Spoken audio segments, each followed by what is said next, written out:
Noon, everybody. I'm going to go ahead and start. Good evening. My name is Ruel Dixon, and I am the Vice Bacillus of the Epsilon Iota chapter of Omega Psi Phi Fraternity Incorporated. I bring you greetings on behalf of our chapter Bacillus, Brother Alexander Jones, who is unable to be with us tonight. We thank you for attending our season finale of our Omega Uplift Series number 14. Hip Hop, the history, the present, and the future. Omega men are always hard at work as we continue to answer many calls around the community. While hip hop plays a role in so many people's life, the evolution of hip hop has brought on great debate. The Brotherhood felt that this would be a great topic to close out another great season. I want to thank our Social Action Committee for putting together this program to keep our community informed.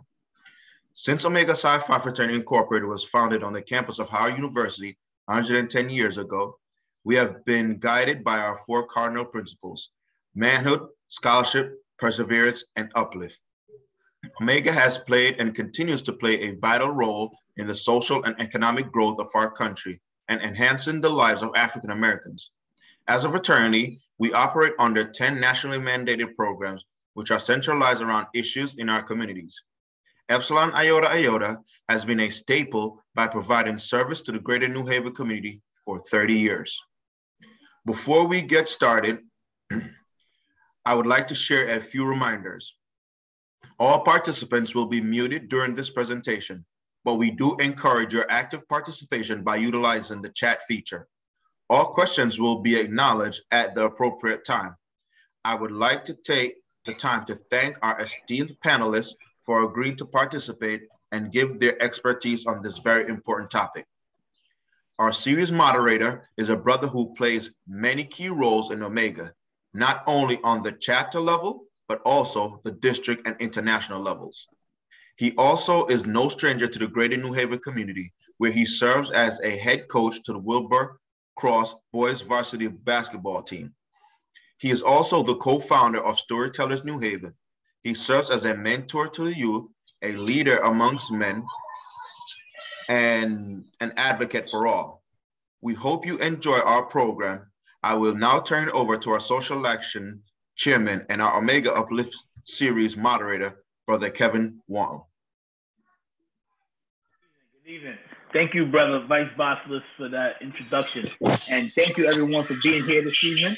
I want to welcome our esteemed panelists. We are going to close out our Uplift series for the season, and this is a topic that is near and dear to my heart. We're going to spend the next hour and a half talking about hip hop, the history, the present, and the future. And you know, August 11th, 49 will be 49 years when this genre started in the South Bronx, and so we're going to go through that history. And, you know, as a young kid growing up in Staten Island, right, you know, I was able to be privy to, you know, some of the things that took place. You know, I tried my hand in breakdancing. I won't tell too many people that. You know, I tried it all. But, you know, I grew up with the Dr. Rock and the Force MCs. But it wasn't until my uncle, my cousin Aaron came from Queens with one of those tapes. And it was the Crash Crew. And that's the day that, you know, that's why I would say, that's the day that it all changed for me with hip hop. And so I'm just happy that we're here talking about this topic, because not, you know, 49 years ago, almost 50 years ago, no one thought that it would blow up to be a worldwide phenomenon. And so today, like I stated, we have some esteemed panelists who are going to take us through and give their perspective on it. Just as a program note, we did have and invite Tony Tone from the Cold Crush Brothers, so hopefully he's going to join us.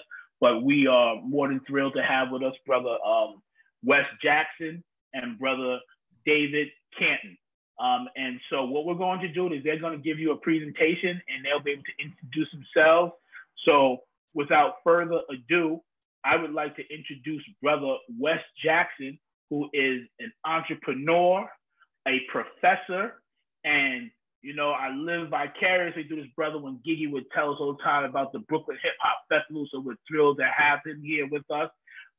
Wes is the Senior Executive Director in Residence and Director of the Business and Creative Enterprises Program at Emerson College. And as I stated, the founder of the Brooklyn Hip Hop Fest. So we'll turn it over to you, Brother Jackson. All right. Thank you very much, Brother Kevin. And thank you also to Big Brother Gigi for the invite. So I am sort of the original induction to Omega through Lambda Zeta, where Gigi was from. So this is a great honor to have all these things connect. And I'm going to try and be as brief as I can just to give you guys a little bit of background on me. As Brother Kevin said, my history has been as an entrepreneur and as a businessman, so a little bit more behind the scenes. And as much as the brother was saying, I also, over a span of 10 days, tried to rap, DJ, breakdance, and write graffiti and failed, pretty miserably, even though I will still tag up, a notebook here or there. But I think the power behind that joke is, I spent many years trying to figure out how was I going to contribute to this culture that I loved so much when I could not be now what I know of the nomenclature being a practitioner, right? We get often confused that if you're not out there on stage in front, there's really no place for you. And I struggled with that for a while because I grew up in the Bronx. I know Brother David is from Co-op City, a little further up north, a little closer to where Herc and them were, whereas I was in the South Bronx by Soundview. I could see Bronx River projects outside my window where the Zulu Nation was formed. So, through the introduction of my big brother, Rob, I don't know anything but hip hop. And I look at it beyond the music. I really look at it as hip hop culture. So not only the visual art, the technology, the dance, but also fashion, a way of thinking, politics, sports.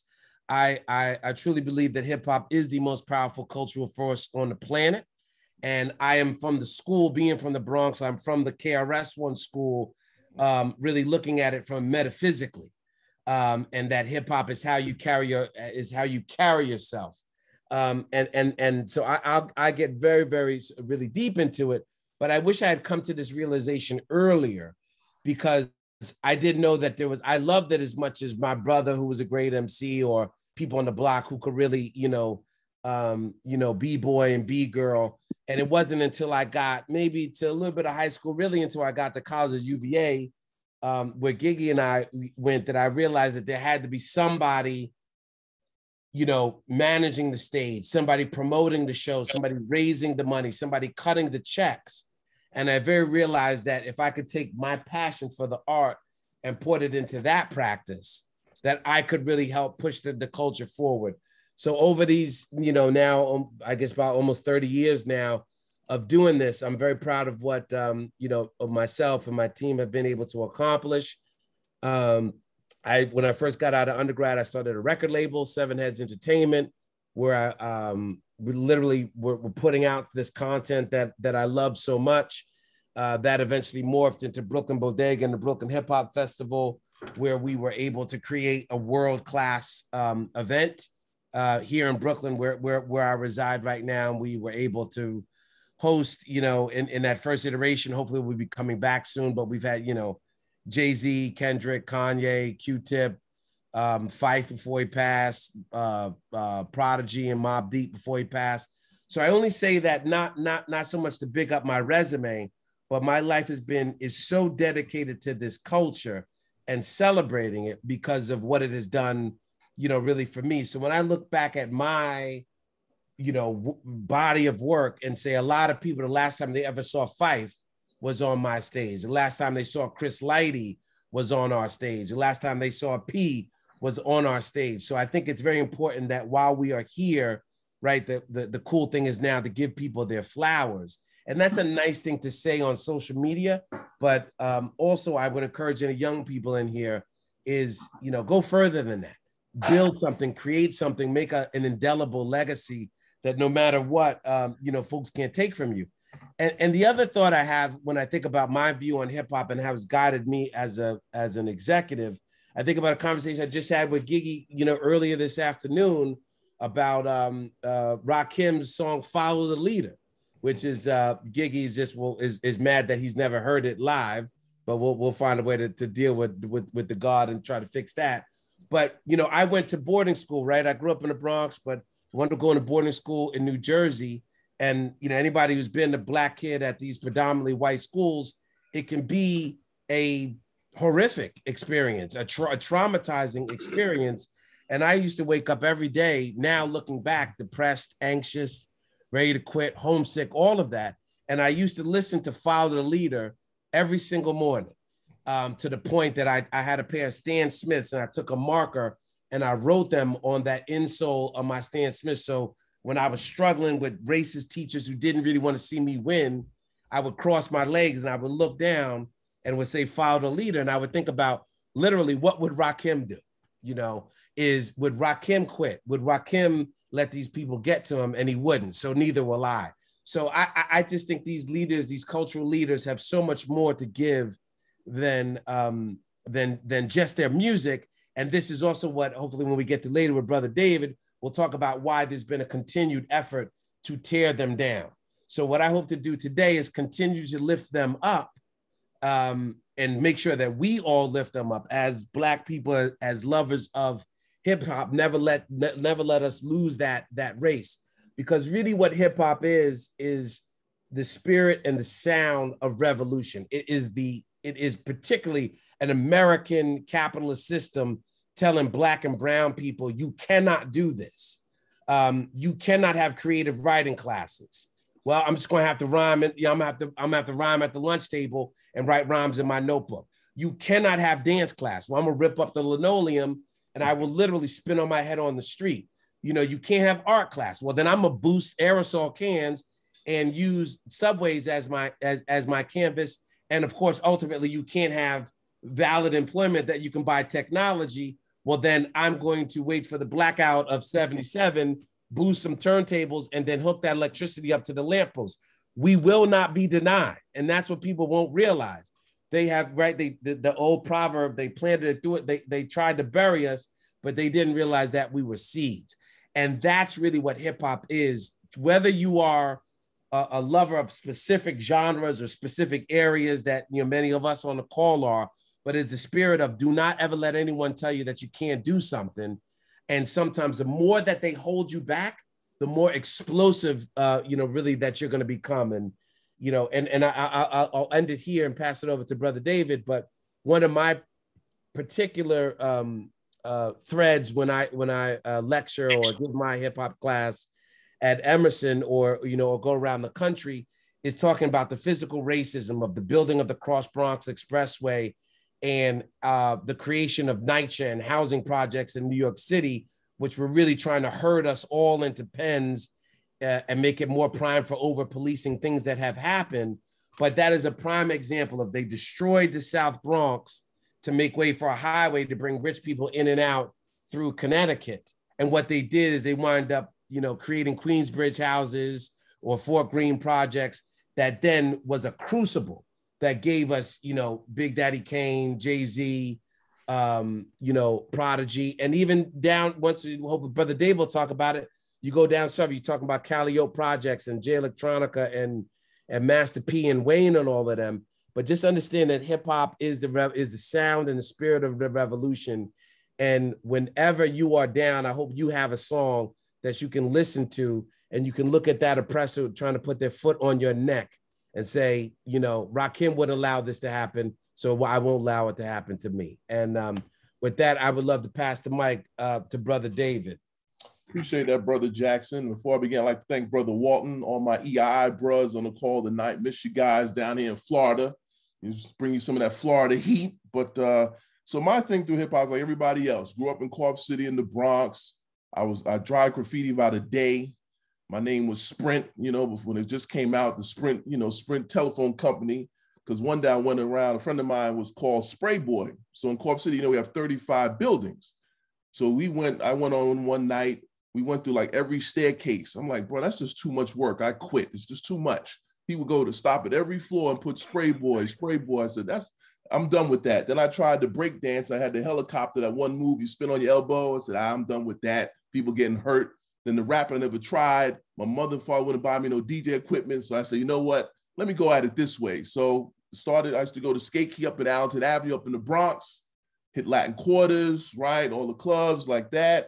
But then I think for me, growing up in New York, I think I went to Morehouse undergrad, that there was, you know, for me, I had an opportunity to see hip hop expand as a historian, but also throughout the country. So going to Morehouse, meeting brothers from LA, from Houston, Chicago, and we used to argue for hours. So of course, from New York, our hip hop, everything else is straight garbage and trash. Non-debate, no negotiation. I don't want to hear all that, is just trash. But then as I got older, particularly when you start teaching hip hop, you start looking at the beauty of Black people, because just like jazz, hip hop was dismissed. Anything that Black folks create, there's so much anti-Blackness, it has no value. That's all our musical cultural forms. It happens all the time. So teaching hip hop studies is a way to show that our stuff is valuable. It does empower. It does inform. It should be studied. And we see hip hop studies throughout this country now. There's a journal called International Journal of Hip Hop Studies, taught throughout the countries. There's books, there's scholarship. So we see that it's a valid place to teach and understand Black urban life in the 20th century. Talk about prison industrial complex, racism, sexism, class, all the issues that you do in any history class you cover in a hip hop class. So usually in my class, what I do, I start off in the Bronx, and I used to spend too much time early on because I realized, you know, I'm getting older, but we spend the first month going over the Holy Trinity, you know, Herc, Bam, and Flash. We talk about the Cross Bronx Expressway. I start my class, remember the film The Warriors and Fort Apache? I show that last scene at the end when Paul Newman is running through the South Bronx and all the devastation that's out there in the background. Then I do those scenes from The Warriors, Can You Dig It, which was shot in Hafen Park up there in the Bronx. So it sets a good little context about what was happening with the political economy of the time. Deindustrialization, Ronald Reagan came through in the South Bronx, Jimmy Carter, stagflation, you know, high unemployment, you got the drug issue, cutting social programs, Republicans cutting programs. So all that, so hip hop comes throughout these political economic realities in the Bronx. And then that's what you want to point out to your students, right? That this is how this is created. But then of course, over time, the people that create hip hop creates rules and how things should work within hip hop, right? So you have the 4 elements: DJing, graffiti, breakdancing, MCing, right? Now some say the 5th is knowledge. And I think I came through with being a KRS-One fan, Public Enemy, Tribe Called Quest, right? You know, I also grew up in New York. You have the 5% Nation, you have, you know, Nation of Islam, you have all these different conscious groups. So for me, that's why I love KRS-One, right? That not only can I be entertained, I can learn something. Have my medallions, had the red, black, and green. You know, I remember back in the day, LL Cool J was getting dissed because he had no conscious songs, all about Lady Loves LJ, right? I was really into that stuff. If your stuff wasn't preaching any type of knowledge, I did not want to hear it, right? But then again, when I went to college, and particularly with the Southern hip hop, then you start noticing, well, you know what, Dave? They don't talk about you're in LA, you're in Atlanta, you're in LA, it's hot. They're not wearing leather bombers. Most folks got cars because of all the sprawl in Atlanta and in LA. So the hip hop kind of reflects that aesthetic. Same with Houston. Car culture, you know, we grew up in the 70s, 80s. Most of our friends had no cars, 6'4s, drop tops. I don't know any of that stuff. I had a token if I paid and then hop the train most of the time. So then as you get older, you start realizing that Black people are not monolithic. It looked like Motown and Stax Records, right? If you like Motown, you had that sound. If you like Stax Records, you had that sound. So hip hop's the same way, whether it's New York, Atlanta, Houston, Miami, Oakland, LA, that different aesthetics develop that creates different sounds, which shows the complexity of Black people. I think that's one of the things, and again, I know it's tough for a lot of New Yorkers. I get it, Nas and Wu-Tang all day, I get that, you know, but at the same time, recognizing that there's different aesthetic creativity in these other areas based on geography, based on weather. And also a friend of mine makes this good point. He said, well, you know what, Dave, because New York, we walked a lot, we read a lot, whether it's a New York Post you put in your back pocket, your 5% teachings, right? You had your little pamphlets you put in your pocket. But in LA, in Atlanta, where you drive, you're not reading. So we found that New York rappers have a larger vocabulary, right? You have more consciousness. When I was in Atlanta, you have a small pocket of consciousness, but it's just not as big as is New York. So you can see why that the hip hop is developed, not all of it, most of it in LA, in Atlanta, Houston, is not consciously driven like it is in New York. But nevertheless, you do have people like Scarface, Jay Electronica, you do have Andre 3000, you have other artists that try to be a little more conscious with it. But for me, coming to New York was the knowledge part. The last part I'd start in is when hip hop becomes something that I could teach. It was in 2006 when I taught my first hip hop course at Connecticut College. And fortunately for me in that class, there were a lot of students that were like rapping, MCing, they were kind of in the culture, which was great. But I noticed now as I get older, it gets harder to teach. I'm getting older, plus so much stuff is on social media now, right? You know, everything in terms of how the students hear about the social media, memes and stuff of that nature, trying to keep up with all the newer artists is kind of a challenge. But nevertheless, what I try to do is historicize hip hop, the commodification of it, the different aesthetics about it, the business side of it. You know, how do you understand that part? Because ultimately, at the end of the day, we saw that once it became commodified, we see how these large record companies continue to exploit these sisters and brothers in hip hop, right? We still see that in 2022. So it's up to us to teach these young people how to control your business, how to understand the business side. Is it better to be an independent artist where you control more revenue, or to be the big time artist? And I think we get confused because we'll see Drake, Kanye, those are aberrations. Those are the 1% in the game. Most folks are not making that type of money. You know, so it might be in your interest to be an independent artist where you control more and also control your sound.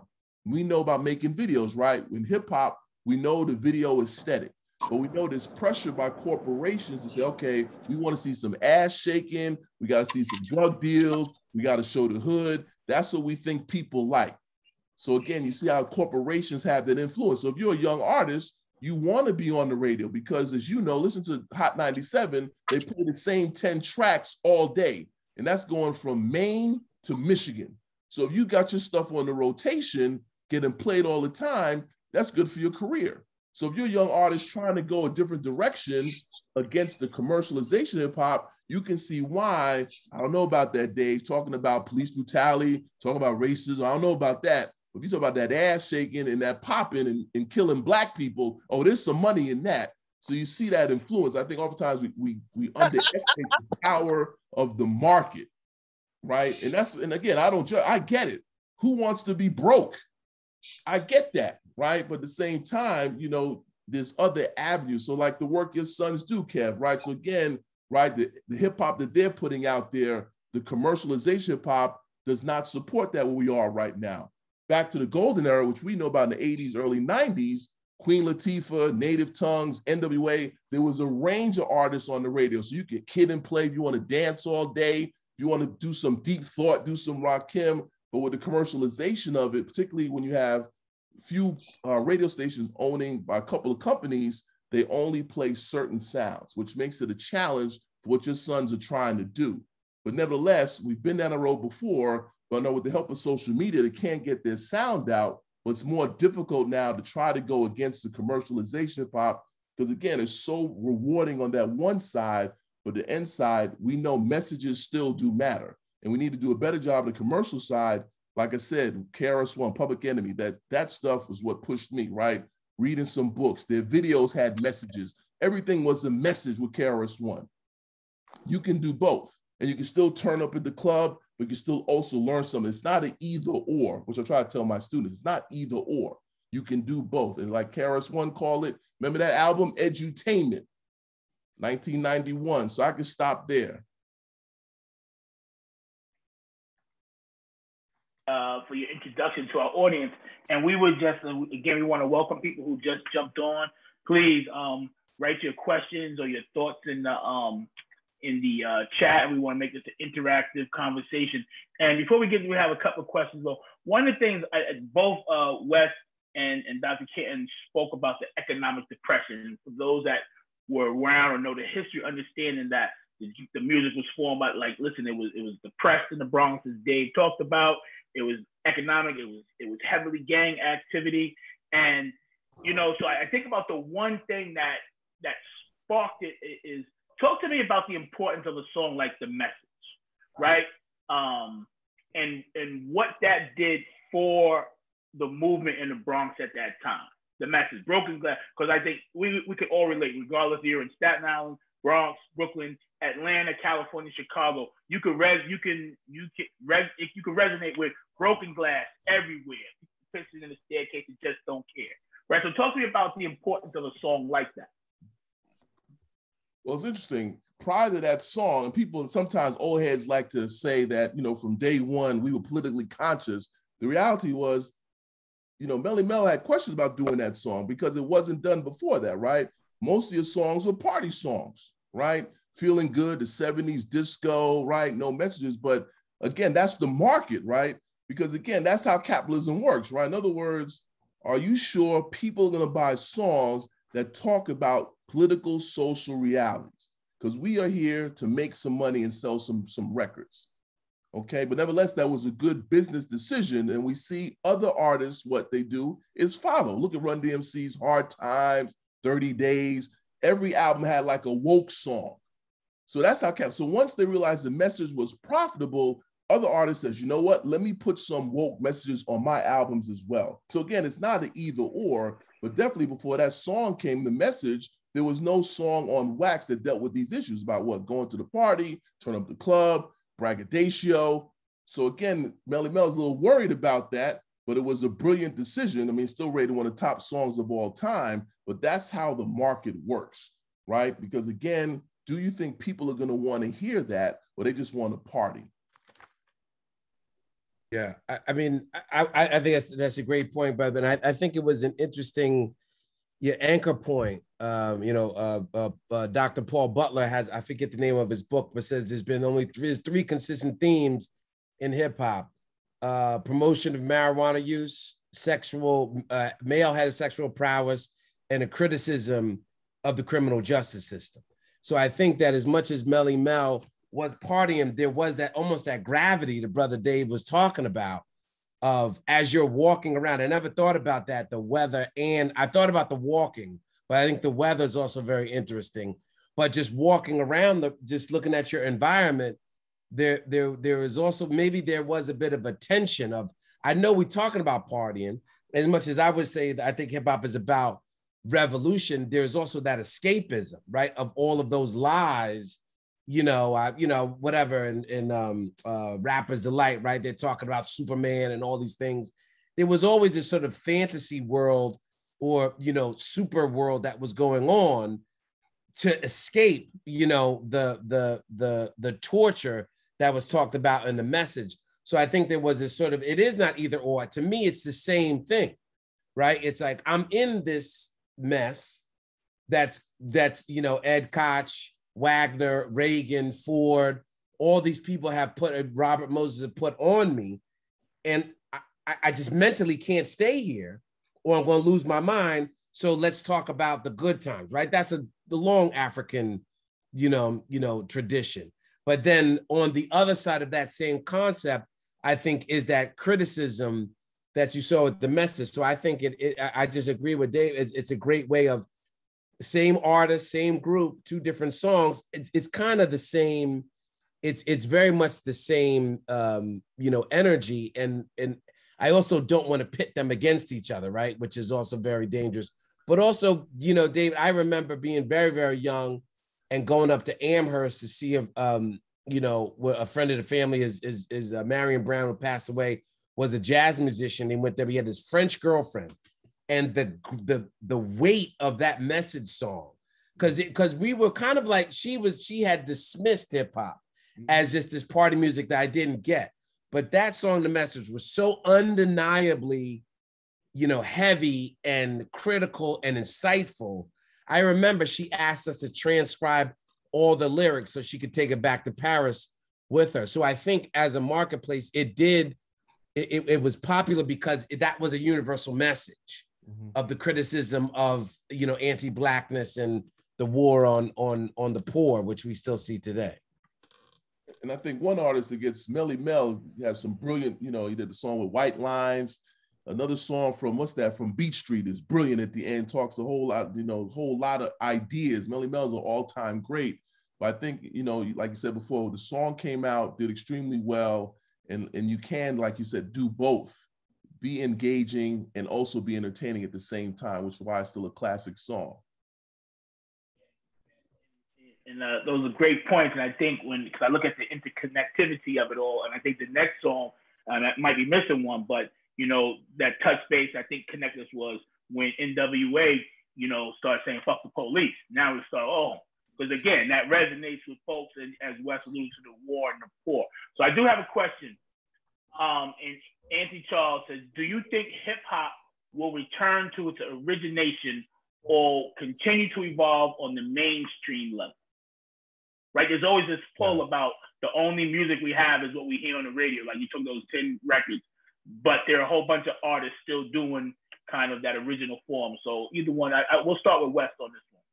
Well, I want to pick up on something that Brother Dave said, that, you know, of how Drake and J&M are anomalies, right? There's a great book out there called The Long Tail by Kevin Anderson that talks about this. In this new economy, there's very, very few people doing huge numbers.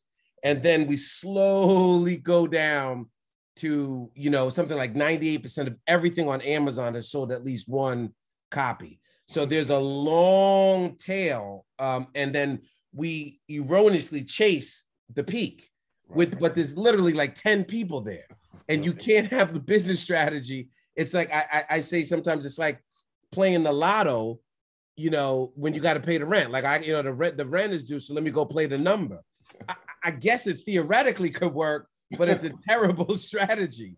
So what I think is happening with that long tail, the decline is getting a little flatter, a little fatter, right? So what we were getting is a little bit of a middle class hip hop, which is something I've always, even when I was managing artists, people saying like, listen, getting paid $5, $10, $15, $20,000 for an hours of work, performing your art is a job that people would kill for, you know, and you saying, well, that person is making 500, 600 and is getting a private jet.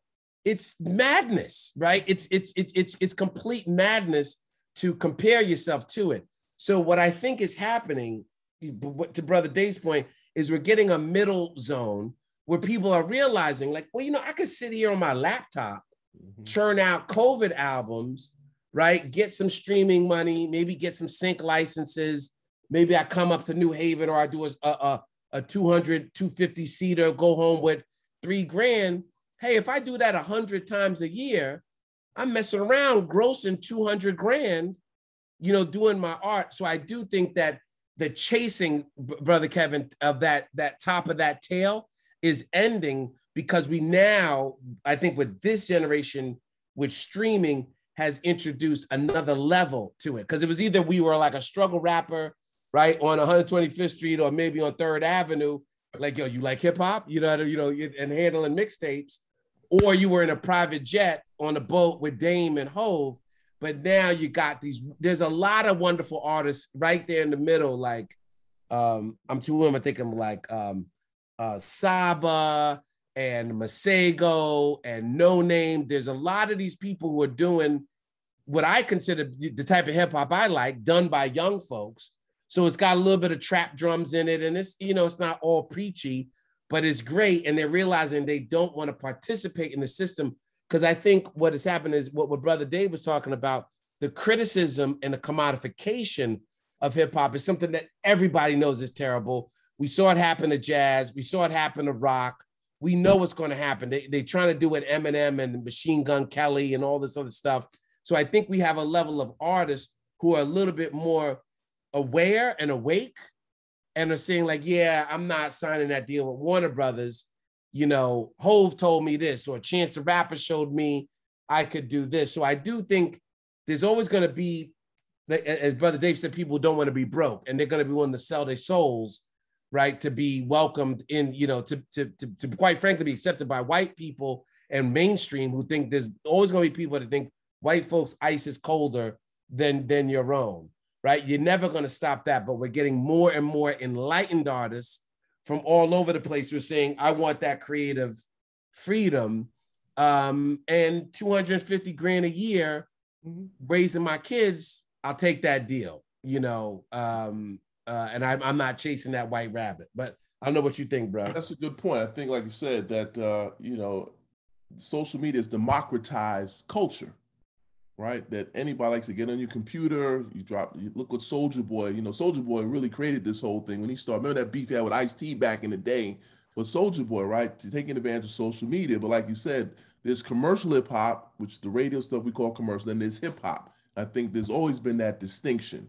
So now you have a choice, you know, you want to do commercial if you're lucky, or like you said, you can, like Rhapsody, you can make a decent, not a decent living, a good living performing your songs, owning more control, because of the whole 360-degree deals now. Now they're taking artists' money from performing, so they're making less and less. So you can make a good $200,000, $300,000. That's more money than most people performing your music that you decide you want to do without someone tapping you on the shoulder. Dave, you sure you want to talk about that? I don't know about that, Dave. We need more ass shaking, Dave. We need more killing up in here. So I think the problem is we don't know how much money they take home, but I definitely think they're doing better than what people like to think. But like you said, when you see Drake, you see Jay-Z, you see that 1%, you just get so caught up in that. When you look at the numbers, those are anomalies. Most folks are not going to be millionaires. Most are going to be in that middle. So we look at people like Rhapsody in my class, Sarah, and these other artists who are, you know, making a decent living. They, you know, they perform during the year. They sell merchandise, and they probably making more money than most folks, but they're just not commercial. And when you talk to my daughter who's in college, you see that's where the disconnect comes in, because for them, they're preachy. It doesn't sound, it's not hyped enough. You know, they're preaching too much, you know what I mean? But nevertheless, they've chosen a route where they're more in creative control, and that's the origins of hip hop, right? Controlling your art, controlling your creativity. Yeah. For the record, I'll put Rhapsody up against a lot of artists. Yeah. Right? I just had to put in this. We talk about Rhapsody. I listen to this quote for motivation all the time. This is on Power, her song with Kendrick, right? And she says that, you know, I want the power to be able to rap about what I rap about, right? That's the whole thing. There's a new wave of artists of saying, I'm making that calculation, right? Is that I will forfeit X amount of dollars to be able to freely talk about Black liberation.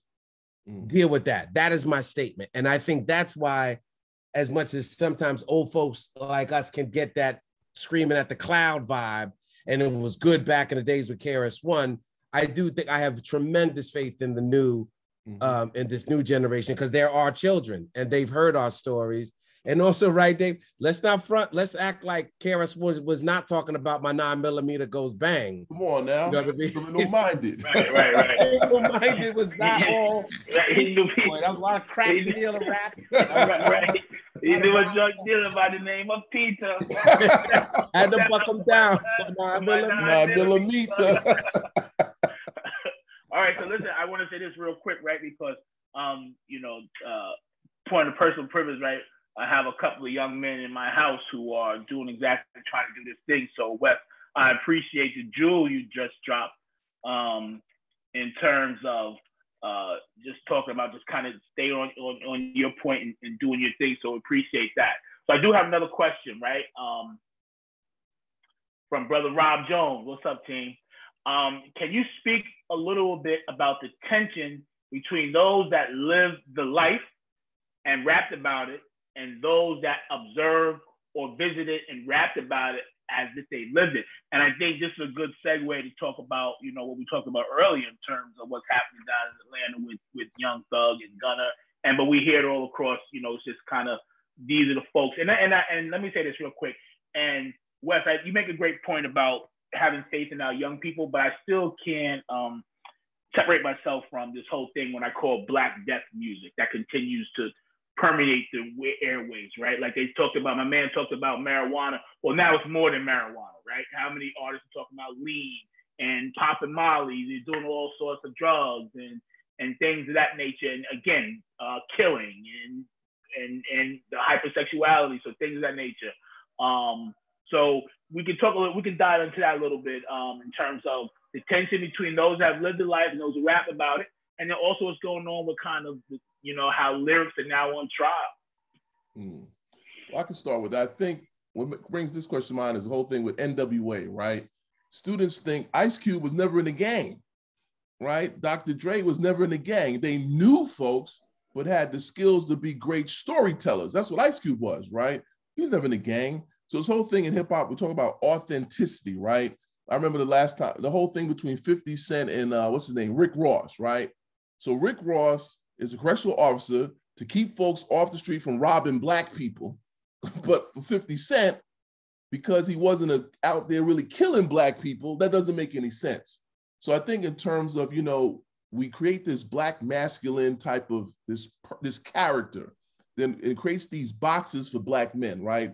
So real Black men artists do what they say on the record rather than viewing it as entertainment like worldwide wrestling. You know, and oftentimes those are what gets folks in trouble. So I think, like I said, so when we look at NWA, Ice Cube was never in a gang. He knew some folks in it, but he talked about it. But again, this whole notion of being authentic, I think the best rappers are we know this all the time, are those that rap about what they know and who they are, right? And also remember the whole thing with the studio gangsters, right? So again, in the 90s with hip hop and gangster rap, everybody wanted to be a gangster. And we know Black male death sells, right? That's what sells in this culture. Black men dying. There's a whole industry on that. We just saw I saw what happened in New Haven with Randy Cox, the brother in Akron. That's the only time when Black men get the attention. So unfortunately for some artists, that Black male death is something sexy. So as my friend always says, if Snoop Dogg's song, crack, crack, crack, put a nigger on his back, what if he said, crack, crack, crack, put a cracker on his back, they wouldn't play that. So it's okay to promote Black death. Yo, that's hip, that's cool. But we talk about promoting white death, oh, that's censored. So I guess it's up to us within the community to talk about these issues to ensure that young people understand that's okay. What's the song with Big Sean and there's one he talks about, how many niggas have you killed? Now, if he said how many white people have you killed, that's going to be censored. But how many niggas you killed, that's fine. Now, I know it's rhetorical, but we'll get to rap trial in a minute, but nevertheless, Black male death is commodified. We got to find a better way to create new ways of Black masculinity that doesn't just champion death.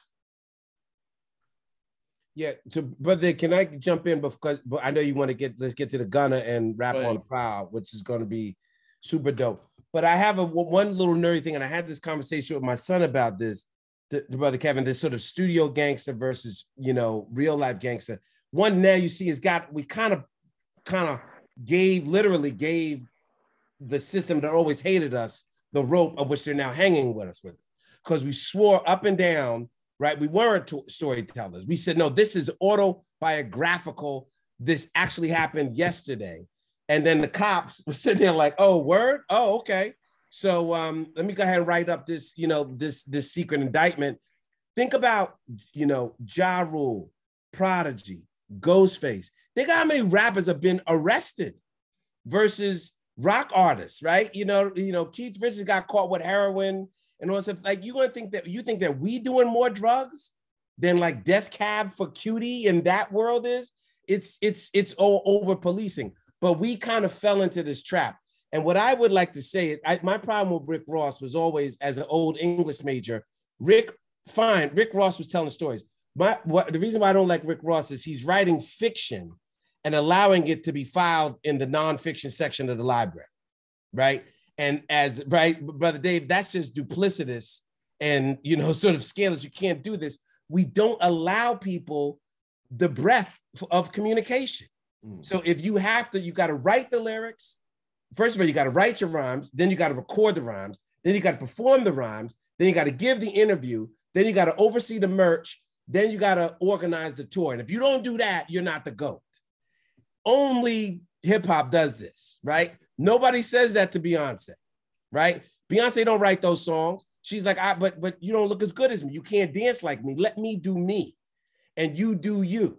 So I wish that hopefully out of this Gunner thing and what Brother Dave will talk about the rap on trial, segment, and as a business person, organizational behavior, stop making the CFO run the marketing campaign. It doesn't make any sense. If you have somebody like a Lupe Fiasco, who's one of the greatest writers I think hip hop has ever seen, he is a mean son of a gun in person. He should never do an interview.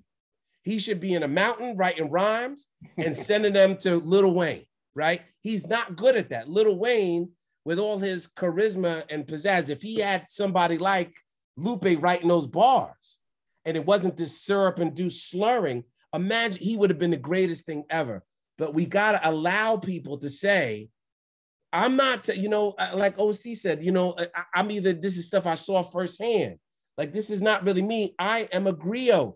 This is an African tradition. I am telling the story. I am communicating the pain of my community. No, Officer Friendly, I did not actually do this. It is art. The same way that Basquiat did not walk around with a crown on his head and nobody accuses, calls him fake because he never looked like the thing. We have to allow, and I hope to everybody, the young people here, allow people, this ghostwriting thing has to stop, right?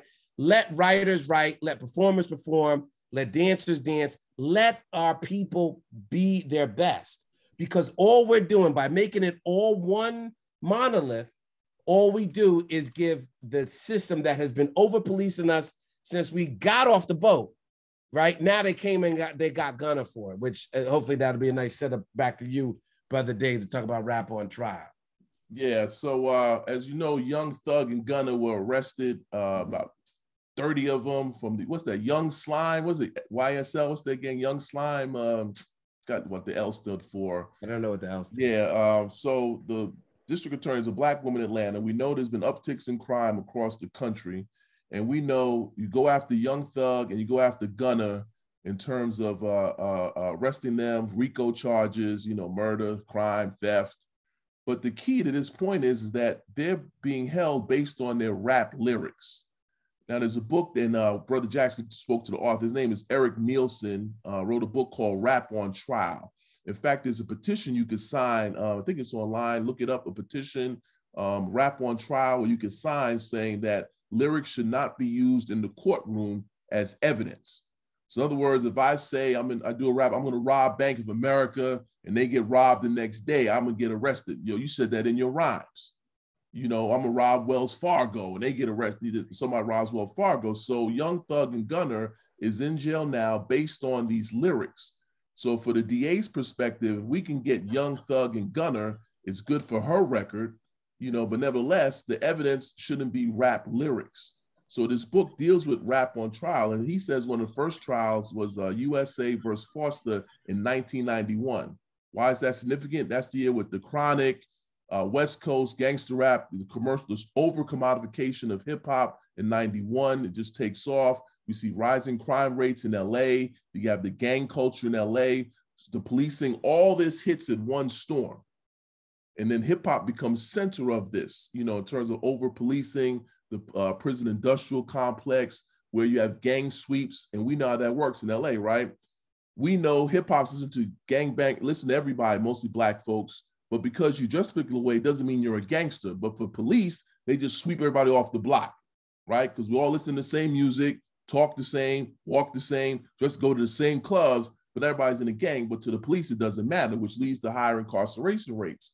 So again, we're talking about rap on trial is that now for these artists, Young Thug and Gunner, who are popular artists, it goes against the trend. Usually they go after like young folks with no name. They don't have the resources to defend themselves. But now with Young Thug and Gunner, who are in jail, who were denied bond, even though the lawyer said, we'll take the passports, we'll give you ankle bracelets, we'll pay for security. They had, what's his name? What's the name again, brother? Not Leidy. Kevin Lyles. Kevin Lyles went and testified on behalf of Young Thug. He said, you can watch my kids. We can do all this stuff. The judge still said no. So you have a Black man with degrees, hiring Black folks, doing all these things, still not enough leeway to get them out on bond. So they're in jail. The trial's till January. So Rap on Trial is a book you should check out by Eric Nielsen, in how using hip hop lyrics as evidence That's not evidence. That's not hard evidence. There's one more case in the book, MC Phipps. He's out of New Orleans. So he was a young rapper coming up through Master P and them. And what happened, he was at a nightclub. He carried a gun for protection. There was an event in a club in New Orleans, a small club. Somebody shot somebody. They looked at his gun. There was no forensics evidence. It didn't matter. They went to his lyrics. He ended up doing 20 years time. He's out of jail now. His name's MC Phipps. But that's how the book starts off. So he's done 20 years based on his lyrics, not the evidence from his gun not being shot off that night, but based on his lyrics. So again, hip hop becomes an easy target for the incarceral state. And we've seen that for years because it's run by Black and brown men who are the artists. It's just very easy, to put them on stage for blaming everything about America on hip hop. We don't see a rock and roll. We don't see them blaming hard rock for these white guys killing people all over the damn place. What music did the guy in, what's his name, in Highland Park listen to? We don't go after that music. Or the guy Dylan Roof, or the guy in Buffalo. What are they listening to? You don't go after those artists. But for hip hop, they've been going after them for years because it's an easy target, because Black men and brown men are viewed as inherently violent, criminal, and dangerous. We are a woman-friendly show, women-friendly organization. The prosecutor in Fulton County is also going after Trump and his cronies. So just know that as well. So, I just want to put that out there for us, right? So I think he's trying to be about that. But I just want to push back a little, right? Because I hear a lot of saying that they're doing it. But, I think there's this element, and if they are we savvy enough to understand that that's what's going on? Because what doesn't get a lot of attention is the fact that Jay-Z, Meek Mill, and a couple of others are actually fighting this, right? And using some of their celebrity and some of their money to fight this whole thing about using rap lyrics on trial. But Wes, what do you say to young cats who come up and they say, hey, I want you to listen to this, I want you to manage me, I want you to advise me, and this is what they're doing. What's your advice to them? Well, they're super dope Black Death artists. Yeah, I mean, personally, you're right. There's what you're getting at is you don't want to be in a position of censorship, of telling people, I've never been say this, don't say that. I've never said that to any of the artists that I managers on the label, or we did have a no cursing policy at the festival just because, it was an all ages show. But I will tell you this, I have made a very conscious decision in my career. I'm good. I'm not working on that, so you could do it, but without me. And I do think you have to make a bit of a stand. I've made a stand. I'll just talk about me as an executive of saying, even when we were running our 7 Heads and doing promotions, I would not promote records, that were overtly misogynistic or talk about Black on Black violence. That was my whole thing. Now, do I have 100% success, diligent rate on that? No, but I will tell you this is when every time I did get a little soft on that policy is when I eventually was a mistake. So I would say to somebody, listen, you do what you want to do. One, leave me out of it. But 2, just maybe participate in a conversation like this. And are you taking in under other perspectives or other thoughts, right? And then maybe can you come back and think about if that really, what you want to say. Some people be like, as Brother Dave said, like, I don't care, I'm just trying to get this money. And I'm very aware of what, Warner Brothers or, Universal, anti-Blackness, violence against Black people is one of the most marketable products ever. Everybody knows that. And as Rapsy says, some people are just willing to make that transaction. What can you do? You can't tackle them down. But I do think listening to a conversation like this, or maybe get them into a class, with Brother David or, or mine, or have them come to Brick, maybe they can see another path. Because, back you were talking about NWA, in the hip hop class I taught over the winter at Emerson, I said, I don't use that word gangster rap, right? I call NWA Black nationalist rap, right? Because what Fuck the Police is basically, you know, look what happened to Eric Garner, Black Lives Matter protests. They've been, that they're the legacy of the Black Panthers, which was been talking about over policing. Who called them gangsters? Not us. Not, I didn't do it. I think that word probably came from the mainstream who do not like Black people standing up for themselves, right? And criticizing the power structure. We all know that. So they say, oh, these guys are gangsters. No, they're not. No. They're politicians, they're spokespeople. Everybody's upset about these cops. So you just have to sort of understand that the world wants you murder, kill, ass, right? Listen, my idols were no saints, right? We've all been to strip clubs. I'm not sort of gonna be more pious than that, right? Allegedly, we've been there. But listen, we're all human beings and we're complicated. You know what I mean? And we all know that's gonna sell. But I would go to the young person, just think for a moment, brother, sister, of how rough it is out here. We getting murdered in the street. They put 90 shots at that brother in Akron. What are you, and if you can't get up every day to push back against that, I don't really know. What are you doing? You going to get your money in your car and go, move up to to Scarsdale or something like that? Like, all right, fine, but don't call me. I'm out. I don't want no parts of it. We'll get to some of the questions and thoughts in the chat. But while we're on this whole talk about rap lyrics on trial, and we're talking about censorship and we're talking about First Amendment rights. So talk a little bit about the importance of Uncle Luke's Supreme Court win, right? For those that don't know, that he was sued and it got to the Supreme Court about his lyrics with 2 Live Crew, and he won that. So what's how important was that for not just hip hop, but music in general, but then specifically hip hop? Well, I don't know if Wes, you spoke to the author, but he talks about 2 Live Crew, but he says it really was a trial against obscenity, really, what the Luke Scott was about, the obscenity more so than the lyrics, he points out in the book, because I always remember the album cover, the songs they were talking about, right? And again, the whole thing about being obscene was really the issue, not the lyrics themselves, but the obscenity he was being on trial for, which he won.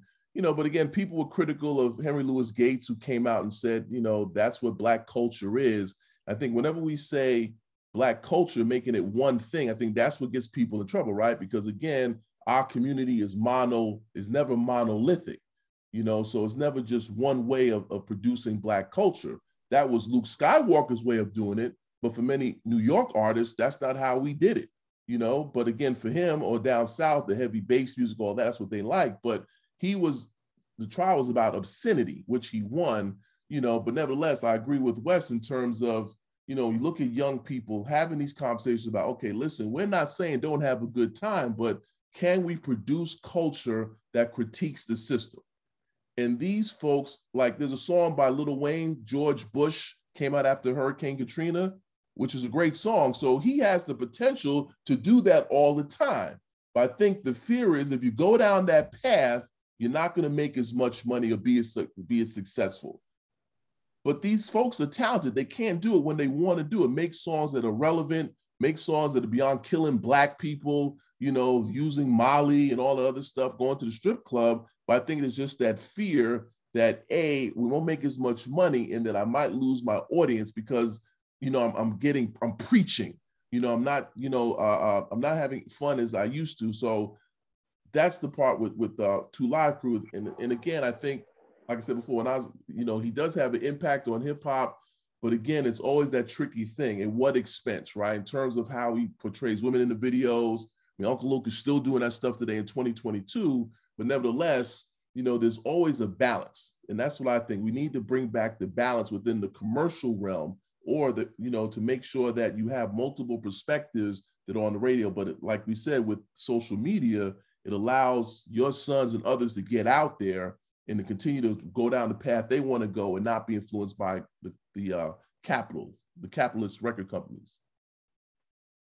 I would just add to the Uncle Luke thing, and I definitely have a New York and an East Coast bias, but I don't know if I'm sure a lot of folks have watched Hip Hop Evolution on Netflix with brother Shad from up in Canada. Does a great sort of, to me, for somebody like, you know, David, I never, you know, I was in Virginia, but never right in it down there in the deeper South. But I think the other thing, I think we can have some balance. I agree with that. But also maybe in sort of a life as an academic, you can sort of separate the two, right? There's the, you know, shake what your mama gave you. Like, I'm good on that. When that comes on, like, I'm not dancing to that and no thanks. But then what Shad was able to do, but I like the sort of Black revolutionary me against the system of Uncle Luke. I will support Uncle Luke in that. And then if you want to come over and have a drink and break down like with me and Giggy and get into some lyrics, then I'm gonna have that with you. But in almost like in public, I'm with Luke, right? Anything else, because I'm not gonna let y'all take this sort of respectability politics and backdoor me into tearing down Luke. That wasn't right. It was about free speech. It was about the First Amendment, but it was very much about this Black man from the neglected part of Miami saying, giving a middle finger, right? And that's why I just, it's you got to, so Brother Kevin, that sometimes gets so caught up that I just say, you know what, I'm pro Luke, because I don't want to be anywhere with that. Now you want to go and slice the pie, then that's another conversation that I'm going to have only with educated people who are committed to the culture, who can have a real dialogue like the brothers here. But in public, I'm with the Black man who's being censored, you know, by the public. But I think the other thing, I just want to say, you were talking about Lil Wayne song about George Bush. I remember in the height of COVID, my son played me the Little Baby song that was talking about George Floyd, which was one of the most politically conscious and critical songs. Maybe I can't remember the what's the name of that song, Miles? Tell me. You know, but I think there's this, again, I have faith in this generation because they see this, right? They're watching the news, they're seeing social media, they're listening to us, they may be here, right? And they can do the balance better than we did, right? You know, with my ventures, we had the bigger picture. Thank you. You know, with Lil Baby, that I tried to tilt so much towards that sort of, you know, Black Star Roots, Tribe Called Quest way, right? And hide the fact that I was, you know, in the dark, you know what I'm saying, listening to NWA. But these kids are just much more liberated and they're better than us. And they can thread that needle in ways that were difficult for us. So I think, like what Brother David said, there's tons of examples of a better balance. And they're standing on the shoulders of Luke, to answer your question. I think young people, they can twerk on Saturday, be in church on Sunday, and Black Lives Matter on Monday. I think that's what you see with young, their flexibility, and they're not caught up respectability politics in terms of how they view LGBTQ. They're more flexible, I think. And I think that's why I always use that example. Like twerk on Friday, you see all the memes, they're going to hell, all this other stuff. Then Saturday, they go to church Sunday, and Monday they protest, all in 1 week. And there's no like, this is a contradiction. You can't do this. You can't go to church Sunday, twerk on Friday. They're less worried about that and more about living their fulfilled lives and what can make the world better, which I give them fully compliments on that, where they're not going to argue, why are you in church? Because you twerked yesterday, or you shouldn't be at this protest march because I saw you holding a 40 ounce. For them, it's all flexible. And I think that's what I admire about the millennials in terms of their ability to adapt and adjust and not spend so much time trying to make people one particular way. Which I think over then we came up, right? Either you're going to be conscious or you're not, right? Either you're not going to eat pork, you're going to eat pork. Either you're this way or you're that way. Either you're Keras one or you're this. All these boxes. While for young people, I can be Keras one and they're all in the same week and just keep it moving.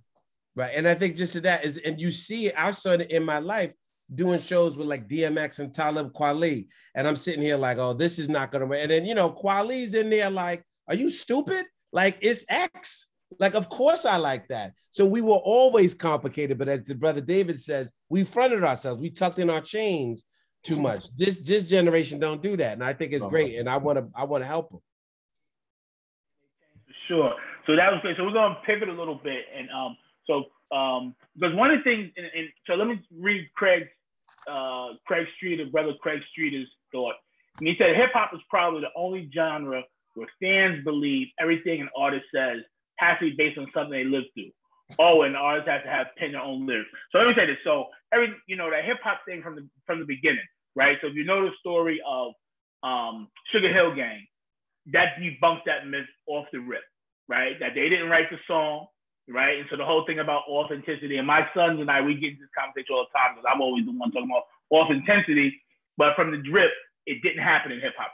People were writing lyrics of people, and that's fine because they didn't at that point. They didn't come from it from this perspective. They came from out of the era of liking Earth, Wind, and Fire, wanting to be Earth, Wind, and Fire, wanting to be P-Funk and all. So that's what they thought they were songwriters. So that's what they did. But to that point, right?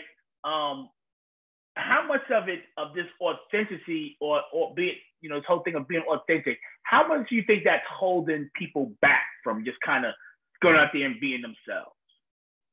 I think I think Kanye West demonstrates that, right? If you saw the documentary on the genius of Kanye West, why Dame Dash wouldn't sign him, he was wearing khaki pants and he was a backpack guy. And at the time they thought if he wasn't gangster enough. So this whole notion that there's one way to be a black male, the 50 Cent model, getting shot 9 times, selling weight, bricks and pounds and all that, you know, I think that becomes a trap, right? In other words, but for Kanye, middle-class kid, his mom's a professor, he's not talking about killing black people, right? He lived in China a year, and that when the height of 50, that wasn't viewed as being authentic, right? That wasn't an authentic black person because all black people are poor, all of us in the hood, all of us. And the reality is, if you look at most of these MCs, they were like us. They were college students that left to go to sing career. They're working class. They were going to college. What's the name? Went to Brown, Chubb Rock. You know, so you just see but that narrative sells, right? The hood narrative from the cut, from the block, being broke. But the reality is most black men who came through hip hop were like us, working class kids, went to school, took another route, did not do the stuff. So I think that becomes the issue. So for Kanye, he represents that. For him, I'm this type of black male, not a problem, right? For 50 Cent, what's wrong with hip hop is we need to be real gangsters. So getting shot, robbing people, causing mayhem, I always call it murder and mayhem, right? But the reality is that's just not most black folks. And it's okay to be who you are. Absolutely. And, you know, I would agree with that is that, you know, if anybody's read Ibram Kendi, not only how to be a racist, but stamped from the beginning, this is the narrative that the oppressors have put on us.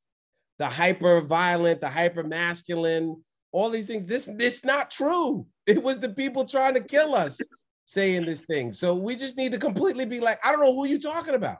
Yeah, do I know dudes hustling on the corner? Yeah. But I also know, you know, I also know Giggy Cash, you know what I'm saying? Who was the brother. I also know Bruz, and I know doctors. Like, we're complex. It's the oppressors that want to put us in a box. And Brother Kevin, your answer, the authenticity is that box. It's a trap because who decides who's authentic? It is the head of A&R at Universal, is the head of artist relations at Spotify. It is all these people. It is not Professor Canton, right? It is not Brother Walton. It is not, you know, Freddie Slayton, who it should be, because we would have a much more complex and robust conversation about what Black masculinity is, right? And you see someone like Kanye, who, you know, also sort of ushered in a little bit that emotional rap that was a little bit more typically feminine, right? But it's like, we act like that's not a thing, and then the kids be like, what about Prince? You know what I mean? Like, I don't understand. Like, when was it all these sort of tough guys? Because I see you and mommy going crazy to a dude in makeup and heels who got nothing but a bunch of girls. So we've always been complex. And to your point, I put in the chat, it's been a lie since day one. Kaz wrote those rhymes. There's this a myth of authenticity. Now, was it authentic when Big Bang Hank delivered them? Yes. But Kane wrote for Biz, Q wrote for Easy and Dre, Jay wrote for Jay, Sci-Hi to Prince write for Kanye. Just stop it. It's not actually a thing. It's a thing, it's a trick that never actually truly existed. I've been in studio sessions, I produced records, I've sit in there, you go in that room, somebody's in here like, yo, that's a dope line. Say this, say that, yo, spit that back again. We are collaborative by nature, right? And this idea that one person is doing it all has never been, it's not true, it's never been true. And I hope to young people in here and even to the OGs, please free the next generation from that box and let them be who they are. They want to paint their nails, let them paint their nails, right? They want to use different drum tracks. They want to do boom bap. Let them do that. We got to let this thing breathe and stop trying to keep it trapped into something that we are familiar with, because we old now, right? Me and Gig was talking about this. It's theirs. We need to give them the tools, the resources, finance and otherwise, so that they can grow and take it into something that we may not recognize when we're 80 years old. Because I see my father is here. You know, what we're talking about right now, you're talking about if he listened to a Kendrick Lamar album, there's no way when he heard Sucker MCs, 30 years ago, that he thought that A would go to Z. Let it breathe, let it build, and have faith in us as a community. We've survived difficult things. It may not be what you recognize, but it will be beautiful. So if you're not aware, there's lots of great stuff happening in the chat. My good friend from SDSU, Brenda Breeze, has put up something that's happening at the African American Museum in DC, August 13th. A lot of great things happening there.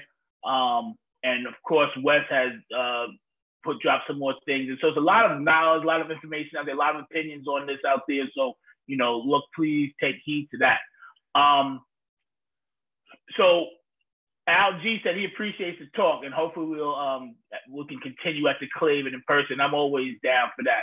So listen, because we're gonna start wrapping up soon. We got about 15 minutes. So real quick, I just want to talk a little bit about what the two panelists are doing. So I'll start with you, Wes, and just talk to the audience about what you're doing at Emerson and what you're doing with Brick. Well, what we've been building at Emerson is this joke that all of us made, right? That the idea that you don't have to be a practitioner to contribute. And in fact, we need, non-practitioners. There's more jobs for non-practitioners than there are sort of practitioners. So what we do with the BCE program is just try to let these kids relax and say, hey, maybe I was a theater, I was an actor, or I played the saxophone, played the trombone, but now I'm interested in becoming an A&R, a creative director, or, a talent, a talent agent. So we really tell them, relax. All the great agents have some sort of artistic background, and we train both sides of their brain so that you can, for example, read a good script and understand the aesthetics and what goes into that and all that, ephemeral talk, but also be able to read a budget and craft a marketing plan and understand organizational behavior to operationalize the vision. And these are not things that need to be in conflict or in tension with one another. They are actually the beautiful mess, that is really the business.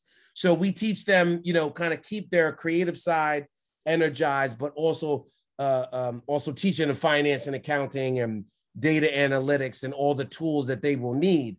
And as I'm moving over to Brick basically is doing the things that we teach people to do at Emerson. For those who are familiar with Brick at all, the flagship product is Celebrate Brooklyn, which, Gig came to the opening night, big, beautiful free concert in Prospect Park in Brooklyn. I encourage you guys all to come. We'll be there until August 8th. We got Erykah Badu coming on August 5th. If anybody wants to come, y'all give me a shout. I'm happy to put y'all on the list. But we give free concerts for the most part in Prospect Park. And it's free media training. If you want to learn how to become a screenwriter or start a podcast, it is a way to enter the arena without money, without financial barriers, without educational barriers, class barriers. We're in the community here to train the community to produce the art, for the community. So I'm really excited, and Brick also, we have a TV, we operate 5 TV stations, a concert series. We have a contemporary art gallery. We have 3 performance venues. So it is a place where you can kind of what I envision it is a place like any of us could come in. Maybe it's me saying like, well, I want to be a stage manager. Come with me. Throw them in that room. And I'm going to teach you how to do that. or, you know, Brother Kevin, your kids are like, yo, I got this song, but I don't really have a place to perform it because, to Brother David's point, I'm not participating in the capitalist system. We don't worry about that. Go in there and we're going to record you and you can perform live in front of a small audience.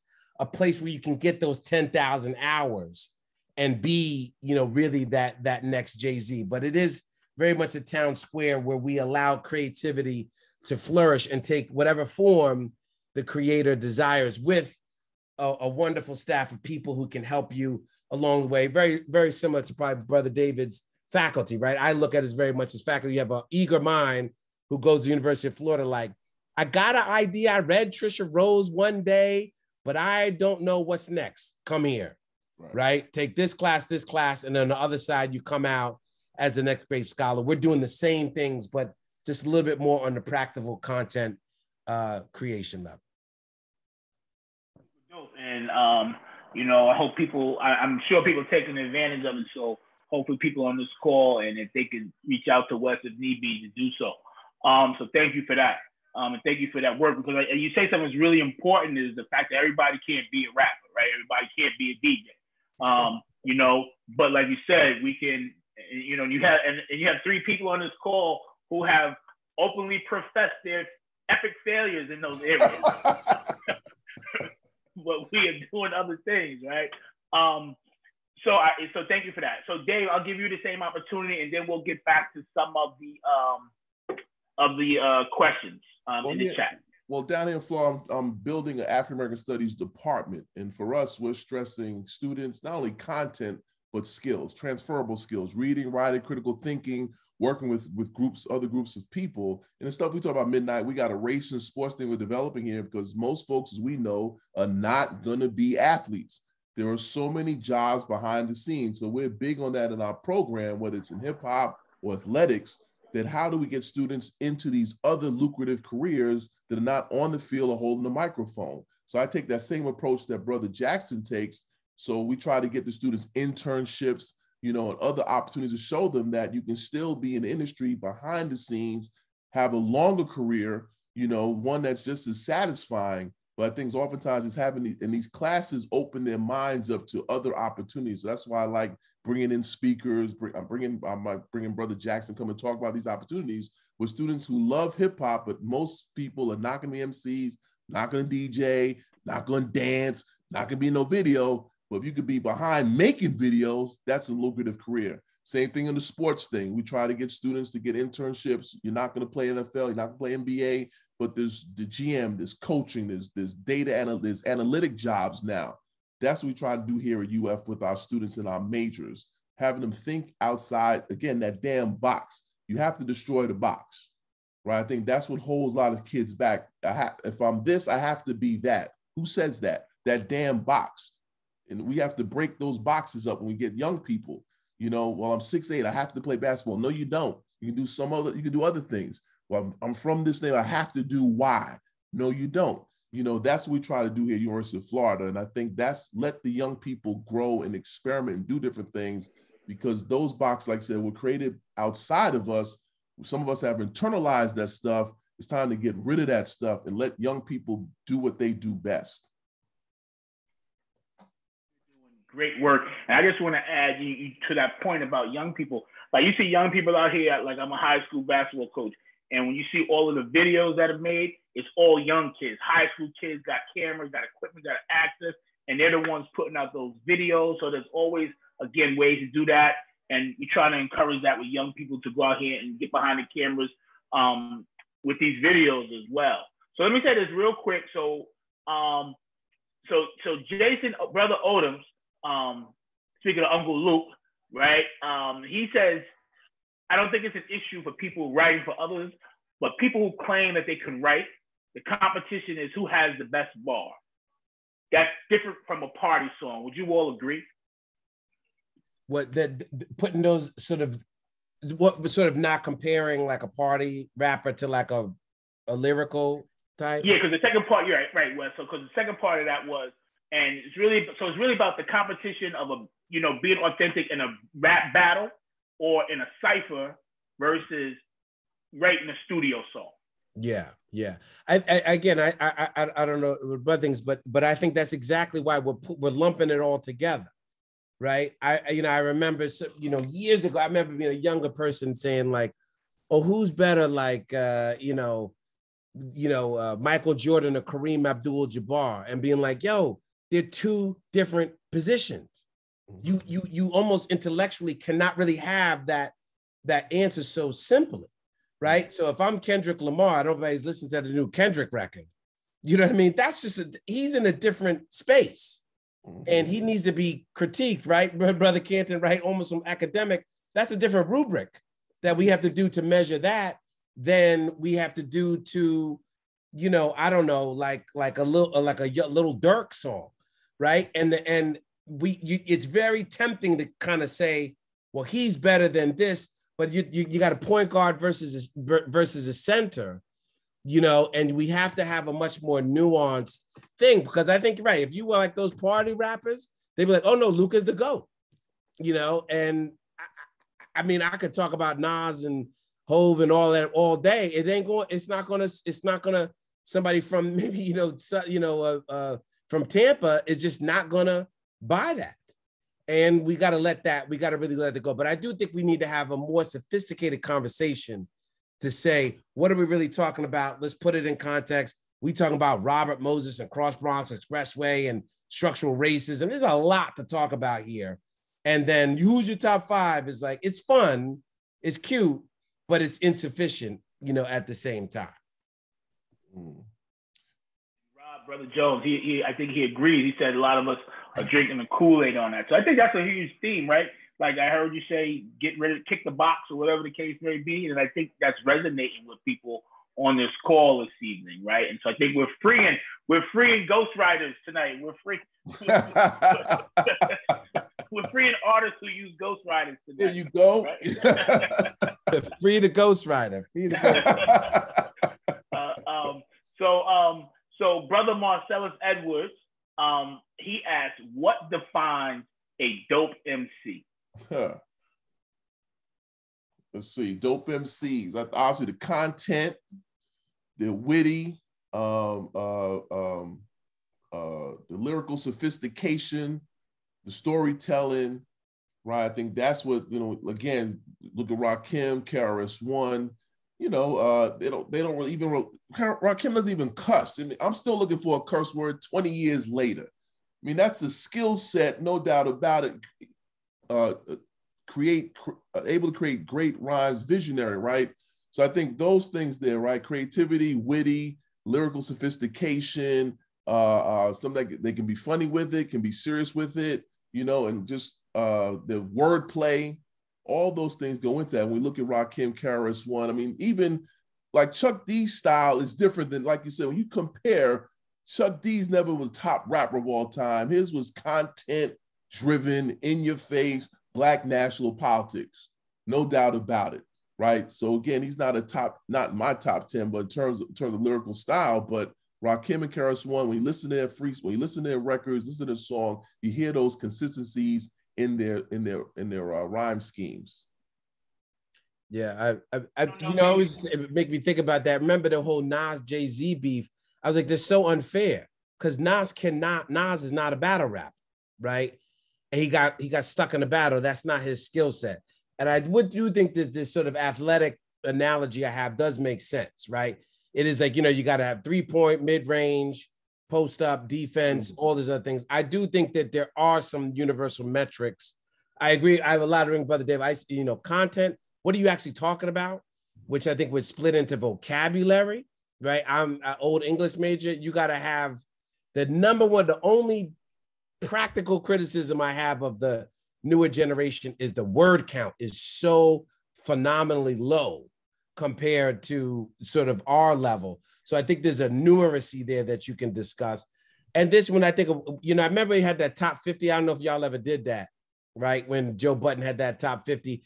I had KRS-One at my top because also multiple styles, right? Think about how many different cadences, like a KRS-One can do. So I think you need to be able to flip up your style. And I do think to be well-rounded, you do need to battle.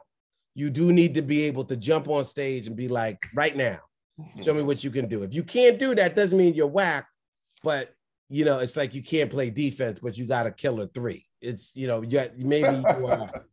maybe there's some sort of like a balanced average, right? Like grade them on the scale, right, Brother David, that we can do it. But I agree with what the bruh said. So listen,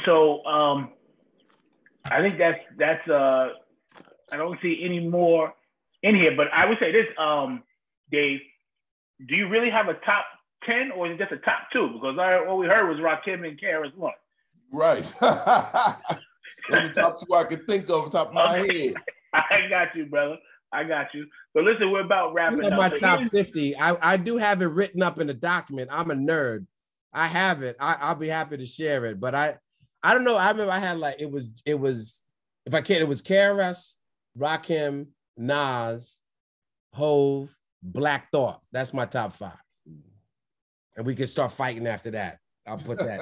I'm gonna start fighting with Giggy all night over this. So I'll put that in there.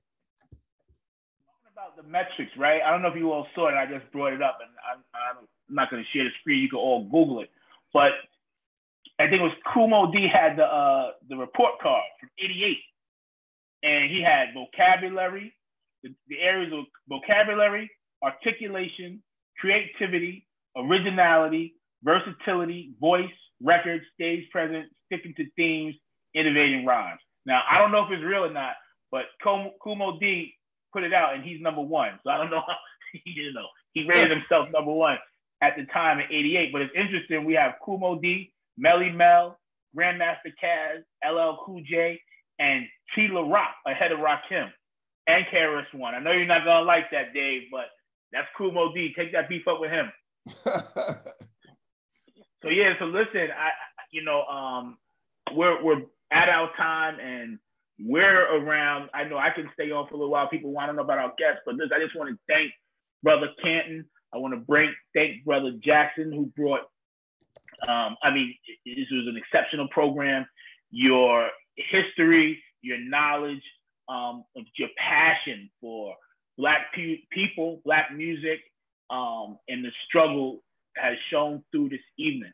I want to thank everybody for coming out tonight. I don't want to, they say in public speaking, you don't want to start naming people because then people get upset. But I have to shout out my cousin Freddie, who jumped on, from Staten Island. So what up, Fred? And all the bros from across the country that jumped on. We greatly appreciate it. And before we close out, I will give our panelists the opportunity for some last words. No, I just appreciate the opportunity. Anytime to talk about hip hop with the bros, great opportunity. Definitely meeting Brother Jackson. I'm gonna put him in contact with a good friend of mine, and hopefully, when that museum opens up next year, we run into each other. I'm assuming there'll be a whole lot of events next year for the 50th. So hopefully, I'll come up to the city. We'll connect. Absolutely, absolutely.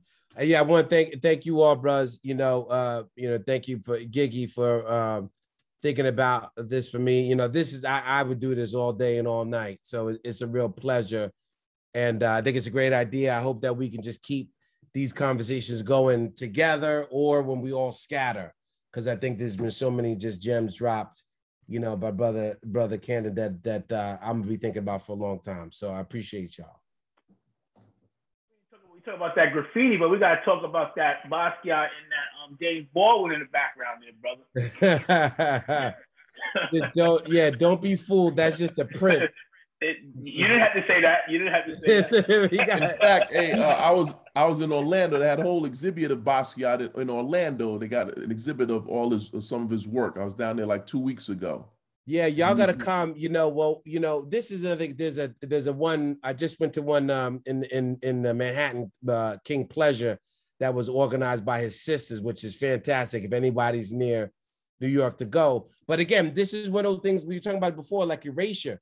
Like Basquiat he's us. He's a hip hop dude, right? He's a Haitian Puerto Rican from Flatbush, but somehow he's been put into that other box, right? We need to tear down that box. We're like, no, that's graffiti culture. That's hip hop culture. Everything that he talks about is, he could be a rapper if you just weren't looking, really, really at the art. But I appreciate that, Doug. I just try to. It is perfectly framed in my Zooms. It's not on purpose. But I do like to shout out the brother, Jean-Michel. And you know, we get, go ahead. Yeah, I'm sorry. No. And Baldwin, for old English nerd like me. I love that too. Absolutely. And so listen, so before we go, I just want to give a shout out to the folks who made this happen, right? Our bossless, Alex Jones, our vice bossless, Ruel Dixon, Brother Martindale, Brother Livy Spearman, Social Action Committee, Brother Craig Streeter, Brother Anthony Charles, Brother Nasiki Reed, Brother Sam Ross Lee, Brother Dave Cockrell, Brother Jordan Johnson. It's been a great 2 years of doing these Zooms. And if we don't do another community conversation virtually, this is a great way to end it, brothers. But I will take another point of personal privilege to say, all my people in Connecticut, please be ready to vote August 9th, the primary, Karen DuBois Walton for state treasurer. Absolutely. So listen, brothers, thank you. And you know, we'll sign off for now. Appreciate it, bros. Peace to the brothers. Group.